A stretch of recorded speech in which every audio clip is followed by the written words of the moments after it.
You got questions going out of your mind. Someone with answers, now that's hard to find. Like the what and the why and the how stuff works, or just where to go to avoid all the jerks.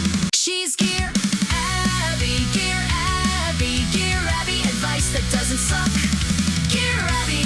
Hello there, my outdoorsy friends, and welcome to Gear Abby, where we tackle the controversial, weird, obscure, and taboo topics that other outdoor podcasts refuse to touch.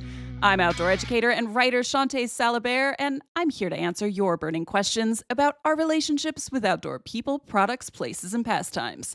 And I want them all, because remember, there are no dumb questions, just smart advice. All right, good people, here is how it works. You're going to send questions, yes you are, to deargearabby@gmail.com. I'm going to answer a couple each week here on the show. And as always, joining me today is my partner in gear, the producer of Gear Abby, and a guy who doesn't get a special intro today because I am less than a week out from my book deadline, Colin True. Totally forgiven. And since you didn't prepare something I did, Shawnté, are you more of a Zennial or are you Gen X? Where do you fall in the generation spectrum? I think I'm Gen X. I don't even really know what a Zennial is. Listen, I saw the movie It's kind of on Singles. that cusp. Yeah, I'm a Gen X. Yeah. Janine Garofalo, I remember her. I wanted to be Duff from MTV. So yeah, Gen X purely. I just wanted Duff. That's a different vibe. I mean, I was more of a Duff guy than a Tabitha Soren guy, and there were Tabitha Soren guys out there. Oh, there were. I mean, no, I won't. I didn't have a crush on Kurt Loder. That's a lie. I did have a crush on Duff too. I guess I wanted to be Duff and be the whole VJC and Kennedy. I don't know what happened to Kennedy. Ricky Rackman. It's not good. Kennedy went off the deep end. Man, now I'm thinking about Matt and what do I want to call him? Matt Pinback. That's not his name. Matt Pinfield. Thank you.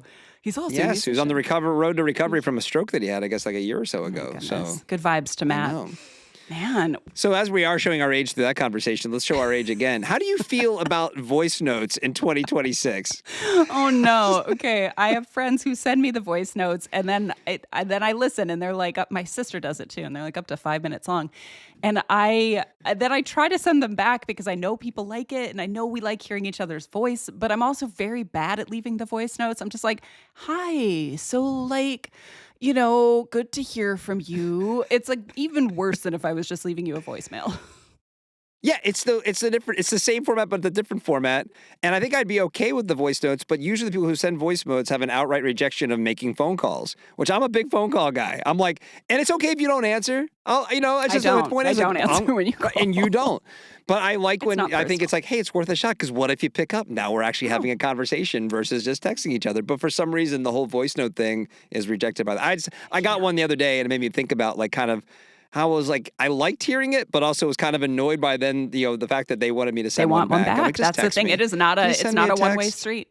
You have to reciprocate. I'm a selfish voice noter. Okay, well, don't worry. I'm never going to leave you one. Not because I don't like you, Colin, but because I don't like voice notes. No, it's because you're a real human being who understands that texts and regular voicemails are fine. I also won't send you a letter. I feel like this is a callback to a much earlier episode where you Thank you. Might have even been the rock fight where you talked about how much you disliked getting mail because it's useless or something. I just think it's not that it's useless. I don't mind getting a handwritten note. I just don't understand the emphasis that gets placed on the handwritten note. It's like you've done like this act of God because you wrote a handwritten note. It's like a text message does the same thing for me. It's the sentiment versus the medium. All right, whatever. Anyway, I did prepare. I do have something I wanted to mention.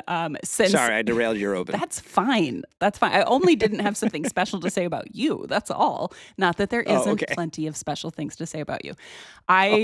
So we are recording this in the midst of the Coachella weekends. That's right. Yeah, and I went once. I got to go when I was working on a podcast for Apple back in the days. Shout out iTunes Weekly Rewind.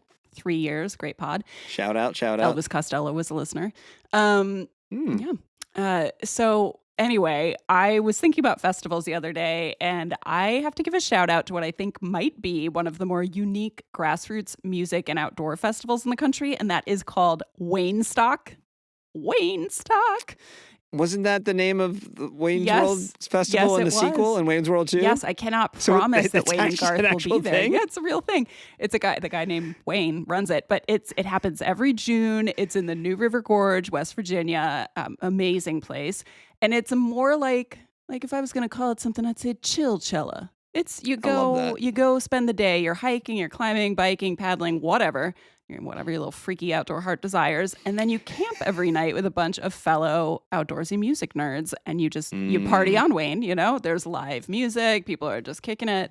Anyway, I can't go this year, even though they invited me, but you guys check it out. waynestock.com.org.edu.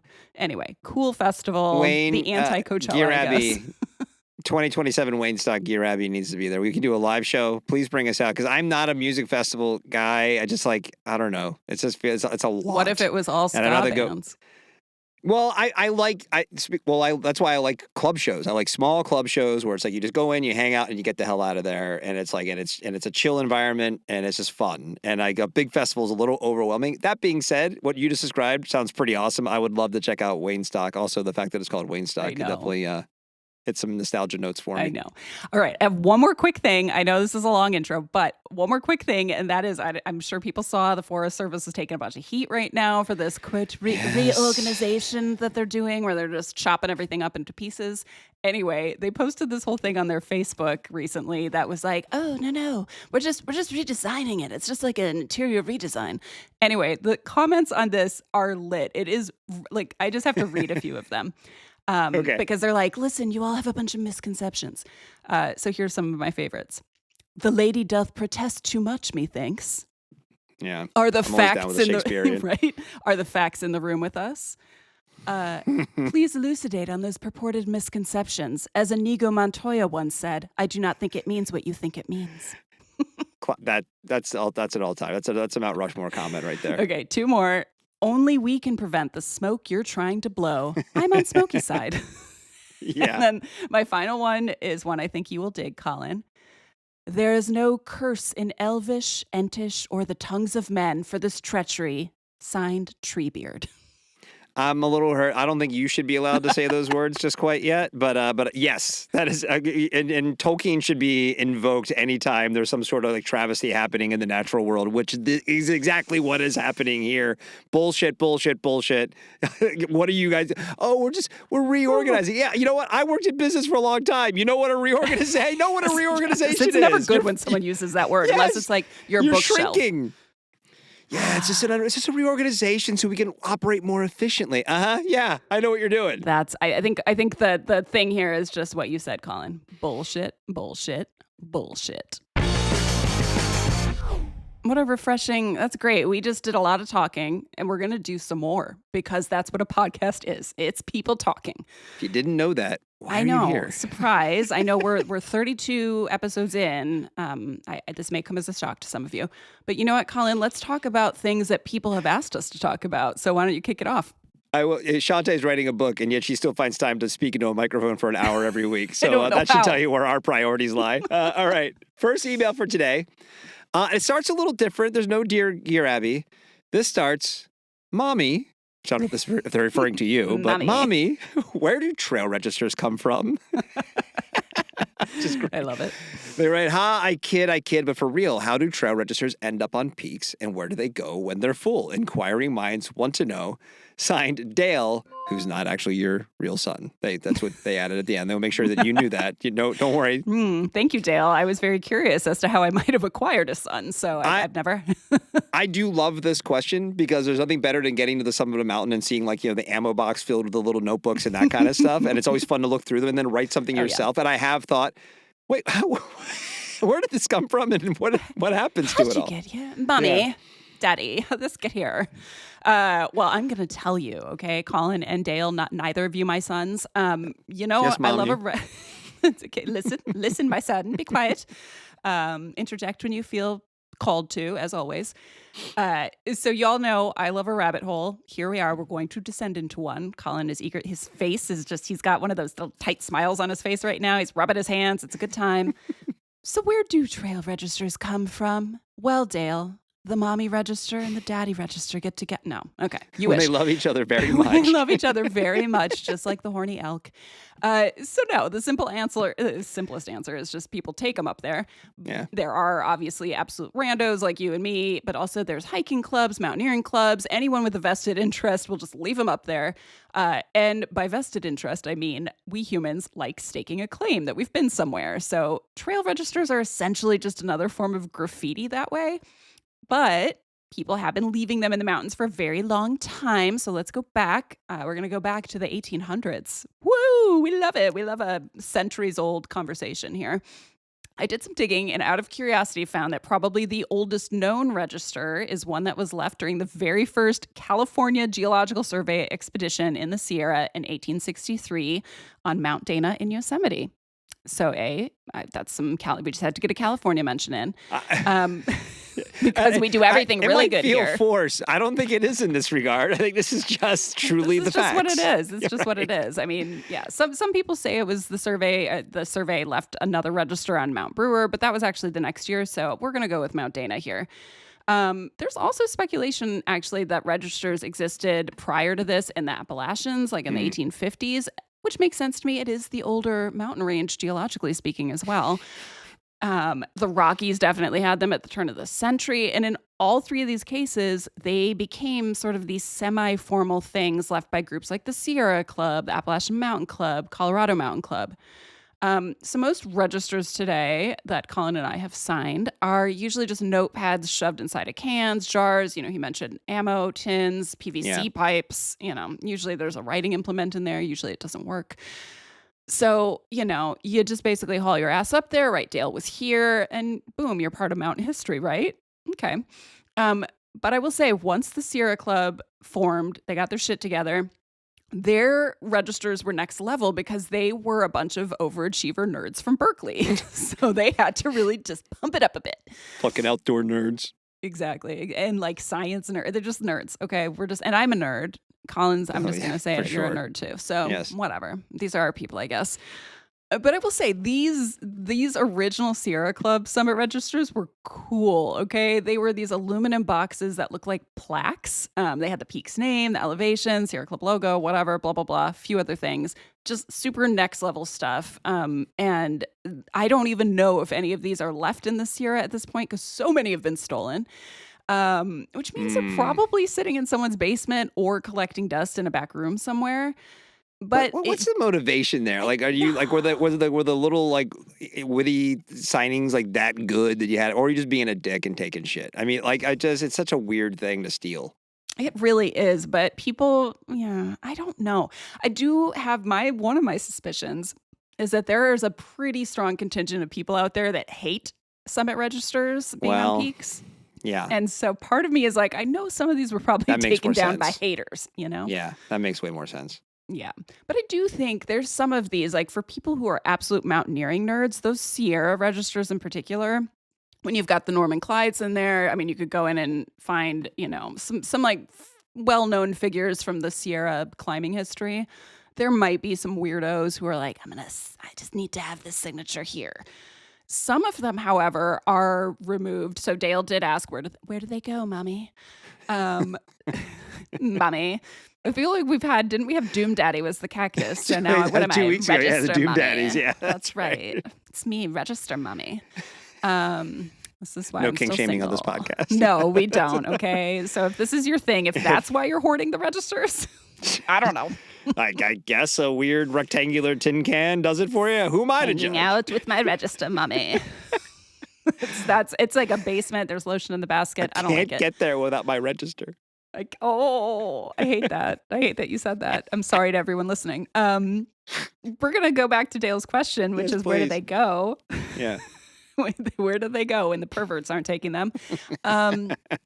They're also removed for search and rescue purposes when someone's trying to figure out, has this person who's missing been to this place? And then sometimes they just don't get replaced. Right. But various, all these mountain orgs that we've mentioned before, most of them have ways of storing their, things from their official registers. So all of those old Sierra Club ones, at least the ones that were not stolen and that didn't burn in the fire that took down the Sierra Club's headquarters during the 1906 San Francisco earthquake, those remaining ones can be viewed at the Bancroft Library, which is at, of all places, UC Berkeley, where all the nerds came from.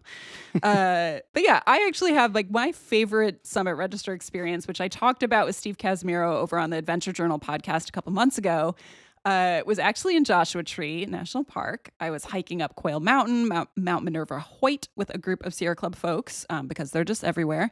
And I was evaluating new leader on that trip, yada, yada, whatever. I forget which of the two peaks it was, but I flipped open the register and the most recent entry was none other than Steve Casimiro himself, which was amazing. Just, I know, it was like a lovely, I took a picture, I sent it to him. I was like, serendipity, dude. But anyway, Dale, my son, that's where trail registers come from and that's where they go. It's a bit of an interesting gray area, right? Because I think, the more modern registers are at the beginning of the trail, not at the summit, right? They're kind of like, hey, I'm on this trail. If somebody goes looking for me, you're like, oh, look, they're here, right? Yeah. I think of this because, if it seems like such a, an innocent thing. Like, look, we have a box of cool things and you can write your name too. I could see why some people wouldn't like that. They want to have the pristine, like, summit. They don't even want, like, the geological marker probably up there, right? They're like, this is the top. It should be beautiful and untouched. Yep. And that's my experience. And I think of this because just the other day, I was hiking on my little mountain that's in my backyard that I go up, 2 to 4 times a week. Yeah. And on Easter Sunday, somebody hauled a cross up there and put it up right by the summit with a little note saying, write your favorite Bible verse on here. And I was over the moon angry because, like, number one, it's like not just because I'm not a Christian, but because I don't want to see anything up here. Like, what are you doing? Like, what? Like, I don't put anything up here. This doesn't belong. And it's like it's great for you. And I understand if you think this is some incredible thing. And by the way, it's still up there and it's an unsanctioned thing, right? Somebody did this. I'm sure the town didn't do this. So where does it end? What do you do? So I could see why some people would see that ammo box or the little notebook and be like, fuck this, and take it off and like haul it down as well. So I don't know. That's an interesting, this is kind of an interesting time. I never really thought about that much, about how kind of deep you can go on these things. Mm-hmm. Well, it's the same thing as all those signs now that seem pretty ubiquitous that people take their photos with on summits. It's, right. Is it just leaving trash up there? I mean, from a purist perspective, yeah, sure it is. We humans are weird. I mean, we clearly have the heaviest footprint of any living being on this planet and we just can't stop. But anyway, Dale. That's true. Did you really make it to the summit of Mount Gorgonia if you don't get to hold up the sign that says, and take a picture of you holding the sign that says Mount Gorgonia? It's like, you were still there. You were still there. Hold that in your hearts. Hold that in your heart. Yeah, Colin's here to inspire you all. Your mother said so, Dale. And it was good being a mom for a little while. I haven't tried that before. I had a cat. I've had many cats in my life, and it's a new feeling. I feel a new sense of responsibility. Is this just how you go about your life, being the father of daughters?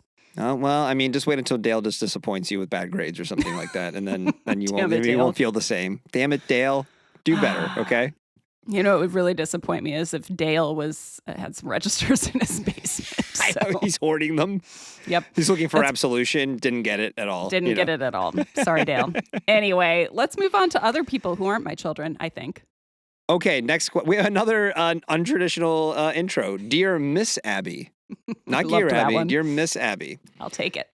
My wife and I are in our 50s, and over spring break, we went hiking in Sedona. Our days were filled with long hikes and beautiful scenery. We loved every bit of it. Except on day 3, my wife bestowed upon me a trail name, which I think is just kind of meh. Now, to be clear, I'm not meh. I love this. At least in his own opinion, or their own opinion. I don't know who this is. But geez, there are so many better options. My question for you regards the epistemology? Epistemology. Epistemology? Is it epistemology? Is there an S in that word? Epistemology. There is an S in there. Use your eyeballs. Oh, my God. Of trail names, and more directly, are spouses allowed to give trail names? Isn't that a conflict of interest? Should day hikers be dabbling in such sorcery? Can trail names change? Is there an appeal process I can begin with my wife? So many questions. Hope that you can help. Love the podcast. Now, they sign it Alter Ego, which I don't know if that's the name that was given to them. No, I bet it wasn't. That's a pretty cool name. I mean, I don't know It is why a we're cool name. Maybe you should just adopt that. Well, and I wonder if that's now are they doing a thing where they're giving themselves a name, which we all know you can't give yourself a nickname or a trail name. So I don't know. That's but true. anyway. That's true. I don't know. First of all, y'all are getting creative out here, which I said last episode. We're getting some real banger emails lately, so keep them up. That is Miss Abby to you. And yeah, I wish I knew what your Met trail name was that your wife bestowed upon you. I'm very curious. Feel free to send if a it was second alter email. ego, I don't think you have a complaint. Great. Yeah, that's a good name. Cool. Colin's in. He's fully in. You could join What was his what did we superhero change task yours force. from rustic to what was the we gave you Wait, I don't even remember. It was really funny though. Oh, wasn't it like goddess something or princess something or I forget. It was something called Lady Marmot. Lady Marmot. Is that what it was? Something like that. Well, anyway, let's listen, alter ego. We're going to dig into this. This is a little relevant to the last question, actually, because trail names came into vogue thanks to the AT. Yeah, the very first thru hiker on that trail was a guy named Earl Schaefer back in 1948. He went by the name The Crazy One. Which I guess is fitting for the first person to be like, that's okay, like a cool. Mount Rushmore trail name. Yeah, I'm just going to walk 2,000 miles or so for funsies. Yeah. Yeah, okay, you can have it. You can be, I'm guessing he named himself. But to be fair, he did say he decided to attempt the hike to, and I quote, walk the war out of my system. So, okay, I get it. There are different ways to do therapy. Yeah, there are. I mean, there's a lot of really great programs now that actually get vets connected to nature because it is it can be a really healing experience if it doesn't, traumatize you more. But there's some amazing programs out there. Speaking of Sierra Club earlier, they do a military outdoors program. Anyway, I do know, like, if we're talking about trail names, there's a lot of people who hate trail registers. There are a lot of people who hate trail names and think they're stupid, and that's fine. Okay, No, you don't have to like it. They're dumb. Okay, that's like trail names are cool. They are. Well, except the not cool ones, but there are except for the stupid ones. Yeah, I've heard a lot of them. I mean, I do think a lot of long distance hikers like them because first of all, it's a lot easier to remember something, like Skittles McFartface than it is to remember John. Or John number 2, or John number 3. And I say this from experience because one summer on the JMT Numapoyo, I met 3 Johns, none of whom had trail names because it's not popular on that trail. So I literally just named them John 1, John 2, John 3. Or no, I think the third one was Third John. So that, John 1, John 2, and Third John. I'm busy registering SkittlesMcFartface.com over here, and we're going to auction it off to the next thru hiker that wants that as their trail name. And we'll do it as a fundraiser for the Forest Service. Oh, apparently, they need money right now for the reorganization. Yeah, that's right. Wow, Skittles McFartface, alter ego. Listen, run that one by your wife. See what she thinks. She might be like, "Oh yeah, that's it now." Yeah, actually, that really defines you, Skittles McFartface. Can you say that in your superhero announcer voice? I don't know if I can, frankly. I feel like it requires different... McFartface. It's more of like a snarky, announcer guy. Skittles McFartface. Yeah. Coming this Saturday morning, the new cartoon on ABC, Skittles McFartface. You kind of sound like every asshole in every John Hughes movie when you say that. So, all right. I'll take the John Bender comp. That's great. Yeah, okay. Well, trail names also kind of signal that you're part of a community. You're part of this like goofy little community. It's a silly thing, whatever. But it is a way, I think, that bonds people to each other. It also allows you to kind of adopt a sort of anonymity or a new persona on trail, which could be for better or worse. But like out there, you don't have to be Bill who spends all day at his computer. You get to be Special Sauce, It's like a little bit of role playing out there, and we, like Colin just said, we don't kink shame. We do not. Okay? We do Special not. Sauce. You and Skittles McFartface get together on trail, have a trail mance. I mean, alter ego. Alter ego. Good OnlyFans name too, right? I mean, that's a. I mean, isn't every name on OnlyFans an alter ego as it is? I'm point. guessing. I have not actually ever been to that website. I think Skittles McFartface would get a lot of hits on OnlyFans. I'm thinking, I guess it depends on what they're doing with the Skittles and the farts. In that case, there might be somebody out there. You never know. Yeah, I can see those combining in a real special way, probably with a lot of force. Okay. A little butt BB gun. Anyway, we went to a dark place. We're going to bring it back to the light place. I think we went to the light. we might have. It's a rainbow of light. If you're looking for some sort of rule book. Oh, no. I opened that door. That's fine. Alter ego. If you're looking for a rule book here, you will not find one. Clearly, not on this podcast, at least. No. Nope. But there are some general guidelines. So, first of all, trail names really are kind of just a thing for the long trails. Doesn't mean you can't have one. I'm pretty sure I've named Colin like 7 times already on this podcast. But I was like many years ago when I was working on my PCT book, I was out hiking with my buddy Jay, and we were just on a day hike, and I have never seen a human being swear at mosquitoes the way he did, like every 5 minutes. Fuck it, fuck it, fuck it. Like he just kept saying it. That's amazing. So yeah, at some point I just turned to him. I'm like, you do know your trail name now is fuck it. And I actually christened that trail name in the acknowledgments of that book, which my editor is like, are you sure this is a family-friendly book? I'm like, no, that stays. No, it is not. Children aren't going to read the acknowledgments. Yeah, right. No, it's not. Second, you can't name yourself, okay? Like Colin said earlier, you can't be like, oh, who, me? I'm just Daryl the sex god. That's not. Right. Nope. That's right. I declare myself. Can. Yeah. Yeah. And finally, you do, in fact, have the power to veto your own name, okay? Do they? I don't know if I agree with that rule. Do. I think... Listen, at the end of the day, nobody wants to be called something that doesn't feel good. That's true. So especially when you have to theoretically live with the person who gave you that name. I will say I've met some people who really should have vetoed their names. There was a cornhole, a butt nugget, and then I can't remember if I mentioned Wet Patch on this podcast before. No. He peed himself when he was drunk. That's probably the best outcome for being called wet. There's all sorts of other things. Yeah, he was Australian. It all worked. These guys, these were all like 21-year-old dudes, by the way, sure. which okay. We should not be shocked. I have not met any retired women on trail named like Hemorrhoid or anything, so I feel like that is definitely the purview of a young man. Yes. They have not read the rule about you can reject your trail name. They just assume they have to accept it. They're like, oh boy, okay.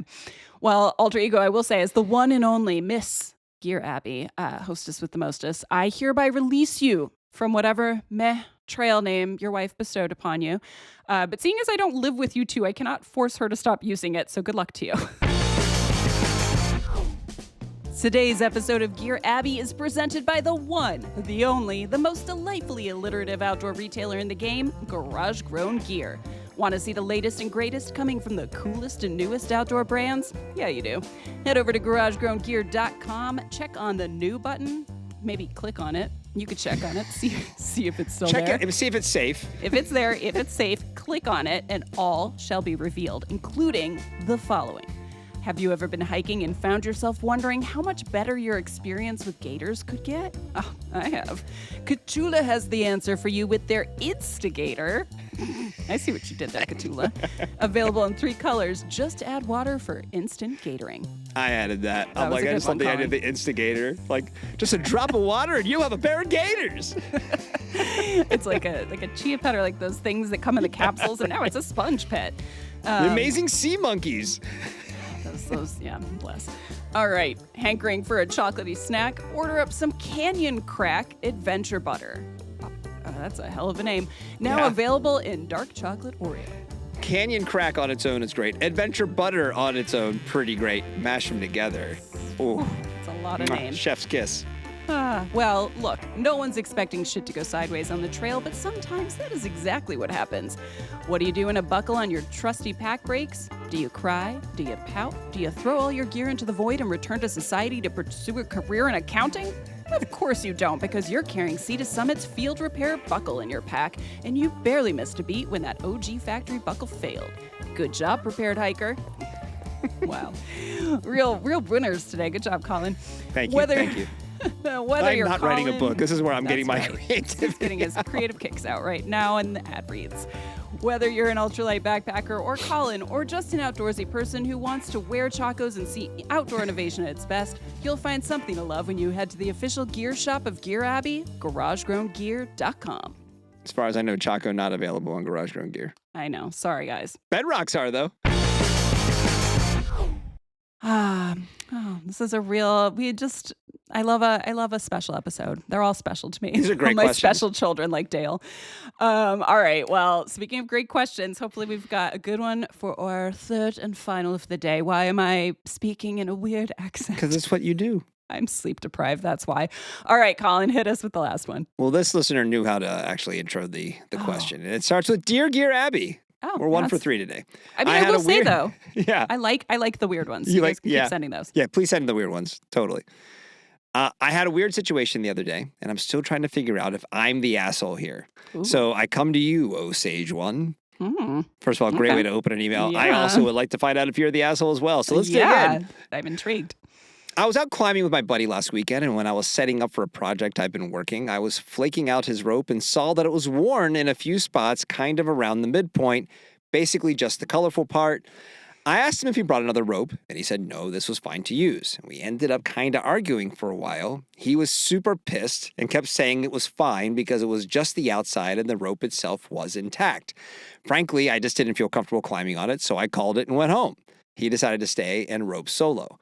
Now he won't answer my texts. Don't worry, he didn't die or anything. He's been posting on Insta. And I keep second guessing myself. I've only been climbing outdoors since the summer. He's been climbing for about 2 years, maybe a little bit more. Was I wrong? Was the rope fine? How do you know how much rope damage is too much damage? Thanks, signed, Nope Rope. Nope Rope, which is also the name for snakes. Good trail name.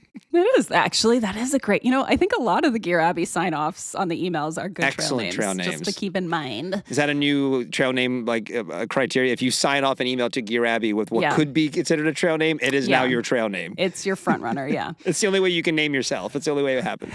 That's it. That I've just made an exception to the rule, the long-held AT rule. Well, listen, Nope Rope, which great sign-off. First of all, just always trust your gut when it comes to safety. Second of all, always trust your gut when it comes to safety, okay? I have called climbs for far less than what you did. Yeah. Dude, listen, you are in charge of your body here. Third, it is hard to say whether or not that particular rope was fine to climb on since I cannot see or touch it. I do not possess the powers of time travel. It sounds like it might have been used for top roping since it's pretty normal to see wear at the midpoint on those ropes because they're running against an anchor. Clearly it was okay for a solo session, thankfully. But let's dig in. I think the best way to do this is we'll dig into how you know whether you're about to climb on a nope rope or not. So let's talk about anatomy, which we love doing on this podcast. Clearly. We can make anything into a joke, a 13-year-old would say. It's our superpower. It's why you listen. There are two main parts to the climbing rope. We got the woven outside layer, which you described as the colorful layer. That is true. It's known as the sheath. The inside. Just leaving it alone. We're leaving that one there, leaving it on the table. Inside of the rope is the core, which is it's made out of what's called a kern mantle construction. Sounds British somehow. It's basically just the German words for core and sheath smashed together. You just said it was job. the British. So which one is it? And which accent do you want to choose? I don't know how to do a German accent. I think you should try. It's a kern mantle construction. The sheath's biggest job here is just to protect the core, which is doing most of the load bearing, but the sheath does add to the strength, okay? And it's not just a tiny bit. It does add to the strength quite a bit. It's not just window dressing, but its main job is to protect that inner, which is what your life depends on. So if the core, which basically is a bundle of tightly twisted, braided white nylon, if that's exposed in any way, like you see the tiniest bit of white poking through the sheath, do not climb on that rope, okay? Be like the cool kids, turn it into a rug. Do not climb on it. It does get a little trickier when you're trying to assess sheath damage, which is clearly what you were seeing. So fuzziness, light wear that doesn't go super deep is probably okay. If the fraying or wear looks a bit more significant, you really want to take time to inspect the rope by feel. So make sure there aren't any weak spots beneath it. You're going to kind of slide it through your hands, touch it, feel up on it essentially. And you also want to make sure that it hasn't detached from the core. So you'll know if it's detached if it slides around on top of it, okay? So that's compromised. Again, add it to your burgeoning Etsy rug stash, okay? In general, you also want to retire ropes that have heat damage from friction. So if you took a big-ass whipper or the belayer lost control, the rope started to melt wherever it contacted metal, that giddy up, go bye-bye. You also want to consider if that rope has caught a major fall, which is called a factor 2 fall. So many sexy terms in climbing. Another trail name. Factor. What's your name? Factor to fall. Factor 2 fall. What do I just like factor one fall? Aw. Yeah. Only one. Ew. Ooh, but if you met two on the trail, then you could have. I feel like someone asked us once about a meet cute on trails. So Oh, maybe yeah. This is how you just need a climbing trail name to meet your other. One of you needs to be Sheath, one of you needs to be Core. Then you could be Kermantle. Don't be Sheath. That would be. Don't be Sheath, you loser. Anyway, factor two fall is basically the biggest of the whippers, where you're falling twice the distance of your rope. So a lot of this is like people who don't climb are like, "What the hell are you talking about, woman?" Anyways, these types of falls, dude. Big ass whipper could also be a trail name. It could. Oh, it could. You could give you could give yourself that nickname if you want. That's a good one. Go back to alter ego. Just be big ass whipper. Big ass whipper. What is Sign don't that worry in the about the trail whipper register. is. It's just big. That's all. See, no one needs to know what the whipper is. This all ties together because then you sign that name in the trail register and it's cemented in history at the Sierra Club Hey, Library. big ass whippers here. I gotta steal this register. Oh man! Oh, But yeah, my stomach hurts. Okay. those big ass whipper, the rope, that tends to cut into the sheath when you're just like there's so much force on the rope. Yeah. Then it's like pacha, and it's not good. You want to get rid of them. More rugs for you. So at the end of the day, Nope Rope, climbing gear is the kind of thing you just don't screw around with if it feels iffy. Do not beat yourself up for bailing that day. I would say what you can do in future sessions is ask your partners about their ropes, especially if you notice any signs of wear, like how long has it been in use? Have there been any have you taken a big whipper? And I want you to say it like that. Okay. Have there been any major falls? And you can even ask friends or do this at a climbing gym, but ask if you could check out what retired ropes look like. So you can feel them. That's really important, that touch test. And you get it when you're flaking out the rope, which for people who aren't familiar, it's when you kind of uncoil a rope and make sure it doesn't have knots or tangles. You're feeling it as you do that so that you're feeling like, the rope has a lump or it's missing a part in here or whatever. So if you plan on continuing to climb outdoors, maybe with someone else, it's probably time for you to invest in a rope of your own. Okay. This gives you a better sense of control since you can monitor its use. You're going to know exactly how many times, where it was used, whatever, and you can make sure it's cared for to your specifications. So back when I was climbing outdoors a lot, I used a rope tarp whenever I flaked out. So that keeps it off the ground itself. And dirt is another culprit for kind of shortening the life of a rope. Yep. You also want to store it tidy, but not tight. So you don't want to create, friction points in there. And you want to keep it out of the sun, except for when you're climbing, because sun is another thing that will degrade the rope. So I don't know. At the end of the day, as for your friend, I don't know much about how close you are. Just I cannot see or touch the rope that you used. I am not here with you right now. But anyone who's an experienced climber should have a whole lot more patience when dealing with someone who's less experienced. That's just base facts here, okay? Don't climb with dicks. That is the rule, okay? Don't climb with dicks. Don't climb on ropes where you could see the inside. Okay, those are the rules. Go at it. Good luck to you, Nope Rope. Yeah, I think, look, every rope you want to retire too soon before too late, right? So even if there's a lot of life left, if you're not comfortable, it's time to put it aside and get a new rope. I would say, this situation, I'm pissed off on behalf of Nope Rope, right? Because, nothing... And if we've ever had a pet peeve conversation, I'm sorry, I'm bummed I didn't think of this. No, never. We never talk about your pet peeves on here, Colin. People who get mad during these activities over the partner they're with, what are you doing? As soon as you agree, you enter into a social contract to go do something outdoorsy with someone, it becomes a unit approach, not an individual approach. And I've been there. I remember I was hiking with a guy. We were doing a winter climb of a peak in northern New Hampshire, and something happened that another person we were with, foot went through and got soaked, and it was really cold out, and we had to go back. And another guy we were with was so pissed that we had to bail early. It's what do you want to do, man? No, we didn't think this was going to happen. It's a bummer. We're not going to get a summit today. Oh well. Anytime you go and if you're going to go, hey, we're going to go for a run together, and you're trying to set your PR while you're out there running with anybody else, why did you agree to go run with somebody else when clearly you have your own goals for today? Right. And so the fact is, look, your buddy could have been right, But what's the harm in just saying, okay, let's do something else today? Or, all right, I hear you. Like maybe you're a slight disappointment, move on, find something else to do instead of getting mad and now not talking to you. Yeah, or just teaching your friend, like teaching nope rope how to assess a rope. Like that would have been a great teaching moment. And so many outdoor sports, mentorship is key to learning how to do them safely, like especially something like climbing. Just take a minute and show your friend.